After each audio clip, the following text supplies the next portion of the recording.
Welcome to Sri Sai Guru channel. Today's question: a hemispherical depression is cut from one face of the cubical wooden block such that the diameter of hemisphere is equal to the edge of the cube. Determine the surface area of remaining solid. Situation ಏನು ಕೊಟ್ಟಿದ್ದಾರೆ first ಅರ್ಥ ಮಾಡ್ಕೊಳ್ಳೋಣ. ನಮಗೆ cubical box ಇದೆ ಮತ್ತು ಹೆಮಿಸ್ಪಿಯರಿಕಲ್ depression ಇದೆ. So ಇಲ್ಲಿ cubical wooden ಬ್ಲಾಕಿಗೆ ಏನು ಮಾಡಿದ್ದಾರೆ ಅಂದರೆ ಒಂದು ಹೆಮಿಸ್ಪಿಯರಿಕಲ್ ಡಿಪ್ರೆಷನ್ ಮಾಡಿದ್ದಾರೆ.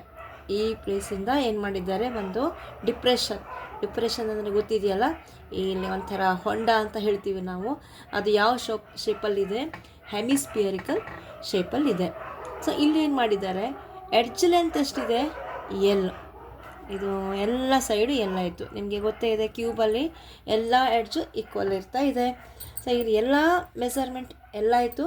ಮತ್ತು ಈ ಲೆಂತು ಯಾವುದಕ್ಕೆ ಈಕ್ವಲ್ ಇದೆ, ಈ ನಮ್ಮ ಹೆಮಿಸ್ಪಿಯರ್ ಏನಿದೆ ಅದರದ್ದು ಡಯಾಮೀಟರ್ಗೆ ಈಕ್ವಲ್ ಆಗಿದೆ. ಹೆಮಿಸ್ಪಿಯರ್ ಡಯಾಮೀಟರ್ ಸೊ ಇದು ಈಕ್ವಲ್ ಆಗಿದೆ. ಅದನ್ನು ನಾವು ಎಲ್ ಅಂತ ತೊಗೊಂಡಿದ್ದಾರೆ. ಈ ಕ್ವಶನಲ್ಲಿ ಏನು ಕೊಟ್ಟಿದ್ದಾರೆ, the diameter of the hemisphere is equal to edge of the cube. The edge of the cube measure is L. So here we should write the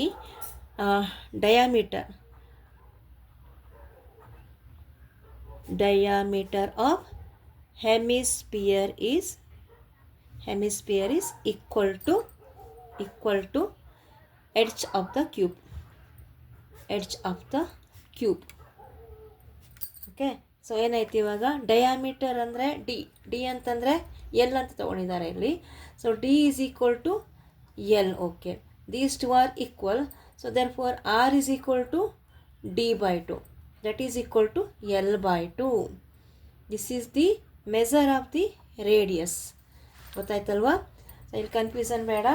diameter ಹೆಮಿಸ್ಪಿಯರ್ದು ಡಯಾಮೀಟರ್ ಮತ್ತು ಕ್ಯೂಬಿಂದು ಏನಿದೆ, ಎಡ್ಜ್ ಏನಿದೆ, ಅದು ಎರಡು ಈಕ್ವಲ್ ಆಗಿರೋದ್ರಿಂದ ಇಲ್ಲಿ ಎಡ್ಜ್ ಲೆಂತ್ ಎಲ್ ಇದೆ.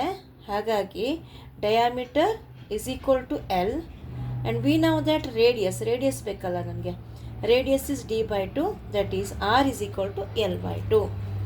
Then we should calculate the surface area of the remaining solid. ಉಳಿದಿರೋ ಏನಿದೆ, ಆಬ್ಜೆಕ್ಟ್ ಏನಿದೆ ಅದರ ಸರ್ಫೇಸ್ ಏರಿಯಾನ ಕ್ಯಾಲ್ಕುಲೇಷನ್ ಮಾಡಬೇಕು. ಇಲ್ಲಿ ಸ್ಟೇಟ್ಮೆಂಟ್ ಹಾಕೊಳ್ಳೋಣ. Surface area of remaining solid, surface area of remaining solid that is equal to area of cube or surface area of the cube. So ಇದರ ಪೂರ್ತಿ surface area ತೊಗೊಳ್ಬೇಕಾಯ್ತು. Surface area of cube. So ಇದಕ್ಕೆ ನಾವೀಗ surface area ಅಂದರೆ C S A of hemisphere. ಇಲ್ಲಿ total surface area of the hemisphere ತೊಗೊಳ್ಬಾರ್ದು. ಯಾಕಂತಂದರೆ ಇದೇನಾಗಿದೆ, ಇಲ್ಲಿ ಡಿಪ್ರೆಷನ್ ಆಗಿರೋದ್ರಿಂದ ಈ ರೀಸನ್ನಲ್ಲಿ ನಾವು ಸಿ ಎಸ್ ಎ ಅಂದರೆ curved surface area, CSA of hemisphere minus area of circle ಅಂದರೆ ಈಗ ನಾವು ಮೊದಲಿನ ಸಮ್ಮಲ್ಲಿ ಮಾಡಿದ ಹಾಗೆ ಇದು ಟಾಪ್ ವ್ಯೂ ಆಯಿತು ಅಲ್ವಾ, ಕ್ಯೂಬಿಂದು ಟಾಪ್ ವ್ಯೂ ಆಯಿತು. ಸೊ ಇಲ್ಲೇನಾಗಿದೆ ಇವಾಗ, ಹೆಮಿಸ್ಪಿಯರ್ ರೀಸನ್ ಆಗಿದೆ. ಸೊ ಇಲ್ಲೇನಾಯ್ತು ಇವಾಗ, ನಾವು ಈ ಸರ್ಕಲ್ ಏರಿಯಾ ಮೈನಸ್ ಮಾಡ್ಕೊಳ್ಬೇಕಾಯ್ತು ಅಲ್ವಾ, ಸರ್ಕಲ್ ಏರಿಯಾನ ಮೈನಸ್ ಮಾಡ್ಕೊಳ್ಬೇಕಾಯ್ತು. Circle area is pi r square. So we shall substitute here. Surface area cube is 6 into a square plus 2 pi r square minus pi r square is equal to 6 into a square. A means ಅಂದರೆ measure of the side of the cube is equal to L. ಅದನ್ನು ಕೊಟ್ಟಿದ್ದಾರೆ. A ಅಂದರೆ L ಆಯಿತು. 6l square plus, so here that is equal to pi r square. Then 6l square, ಇದನ್ನು ಹಾಗೆ ಇಟ್ಕೊಳ್ಳೋಣ. 6l square plus pi into r value means l by 2 whole square, that is equal to 6l square plus pi l square by 4. Okay, next. ಇಲ್ಲಿ ಇವಾಗ pi ವ್ಯಾಲ್ಯೂನ ನಾನು substitution ಮಾಡ್ಕೋತಾ ಇಲ್ಲ. ಯಾಕೆ ಅಂತಂದರೆ ಇಲ್ಲಿ ಕೊಟ್ಟಿರೋದು ಯಾವುದು ನ್ಯೂಮರಿಕ್ಸಲ್ಲಿ ಇಲ್ಲ ಇಲ್ಲಿ ಅಲ್ವಾ. ಹಾಗಾಗಿ ಅದನ್ನು ನಾನು ಸಬ್ಸ್ಟಿಟ್ಯೂಷನ್ ಮಾಡ್ಕೊಳ್ತಾ ಇಲ್ಲ.